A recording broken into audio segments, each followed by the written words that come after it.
Everyone drinks coffee, people come back every day, the product is simple. How hard can it be? Well, 6 out of 10 cafes close within 3 years. And most of them don't fail because of bad coffee. They fail because of decisions made before the doors ever opened. By the end of this video, you'll see every one of those decisions coming. So let's take the million and build it. First decision, and everything else depends on it. You've got 2 options. Option 1, buy a cafe that already exists. It's open, it has customers, machines, staff, a menu. You pay, you take over, done. And there's an advantage here most people don't know about. A cafe that's already running has months of sales records, actual proof it makes money. Banks like that. They'll lend against a business with a track record, which means you could buy the place using mostly the bank's money instead of your own.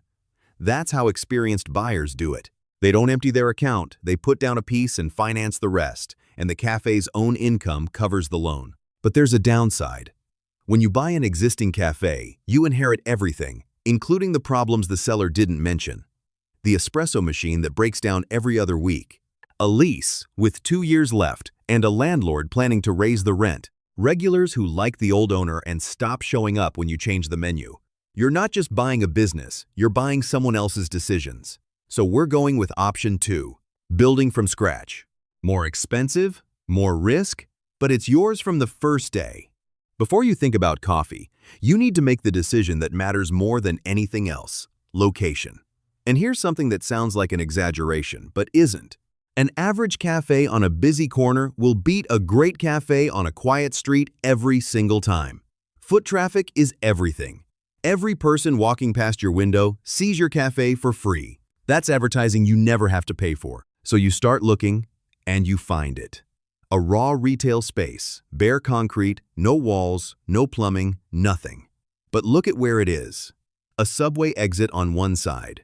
An office tower on the other with thousands of people who need coffee to function. A gym across the street, sending people out at 7 in the morning. Money walks past this corner all day long. But you don't sign anything yet, because here's what experienced operators actually do. They stand on that corner with a hand counter and count every person who walks by. Morning rush, lunch, weekdays, weekends. Because there's a rough rule in this industry, a small, fairly predictable percentage of people who walk past a cafe will come in. If 2,000 people pass in a morning and 3% walk in, that's 60 customers before noon. Now, the location isn't a feeling, it's a number. You're not hoping people show up, you already counted them. Then comes the part nobody makes videos about, and it's where you can win before you even open: the lease. Rent on this corner is $8,000 a month. Hurts. But here's what first-timers don't know. Leases are negotiable, and not just the price. There's something called a tenant improvement allowance. You tell the landlord, "This space is an empty shell. I'm about to spend 200 grand making it valuable, and when I leave someday, all of that stays in your building. So help pay for it." And landlords actually do this. They'll cut you a check toward construction or give you 3, 4, even 6 months rent-free while you build. Read that again. The landlord helps pay for your cafe. Most people treat a lease like a price tag. It's a negotiation, and now you know. One warning before you sign. Somewhere in that lease is something called a personal guarantee. It means if the cafe fails, you personally owe the rest of the rent, not the business, you. Your savings are on the line. Negotiate it down. Cap it at a year or 2. When people lose everything on a failed cafe, this is usually the paragraph that did it. Lease signed. You're standing in an empty concrete box with the keys, and now it's real. This next phase is called the build-out, and it's where the money starts going fast. Plumbing for the machines and sinks. Electrical, because commercial equipment pulls serious power. Ventilation, then floors, counters, lighting, seating. And by the way, none of that is random. Warm lighting keeps people around longer, and people who stay longer order a second drink. The chairs are comfortable enough to sit down, but not comfortable enough to stay 4 hours on one coffee. Everything in a good cafe is a decision. Then there's the wall. You know, the one plants, a neon sign, the spot everyone takes pictures in front of. Looks like decoration. It's not.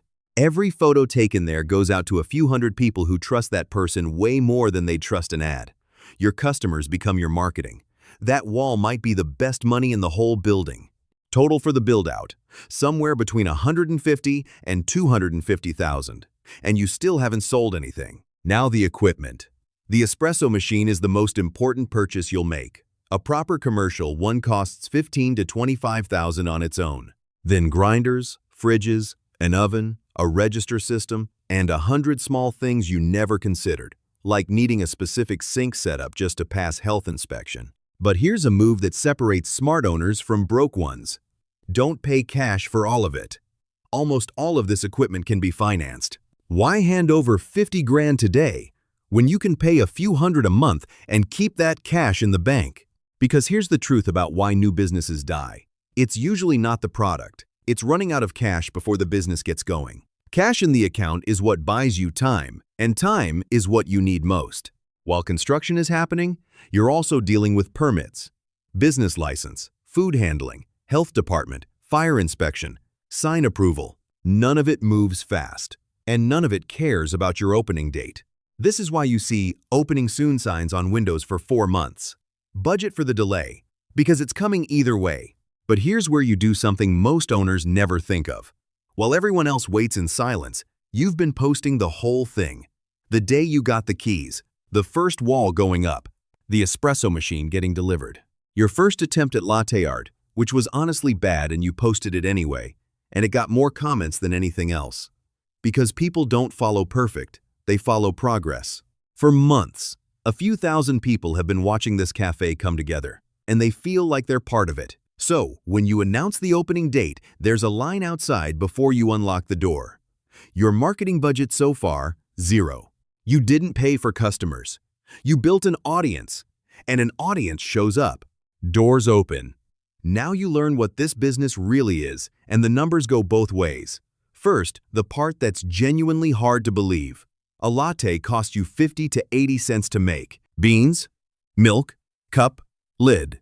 You sell it for $5 or $6. That's around an 80% margin on one drink.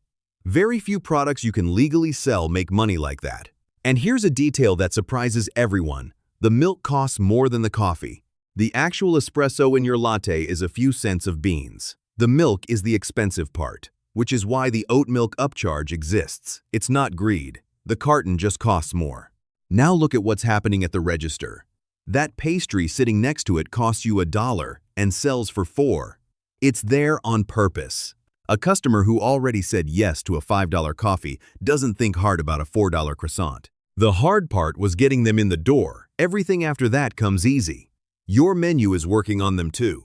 That $9 specialty drink at the top that almost nobody orders, it's not really there to be ordered. It's there to make the $6 latte look reasonable. Restaurants have used this trick for decades, and now so do you. One more thing about money that almost nobody talks about: speed. Your cafe makes most of its profit in a 2-hour window every morning. If the line looks slow, people walk past, and every one of them is $6 gone. Cut 20 seconds off each order, and you serve more people in that same window. Same rent, same staff, more sales. That's why serious cafes obsess over where the cups sit and how the baristas move. It looks like perfectionism. It's actually revenue. So the margins are huge and the line is long. You're rich, right? Not yet. Because the costs show up. And they show up every month.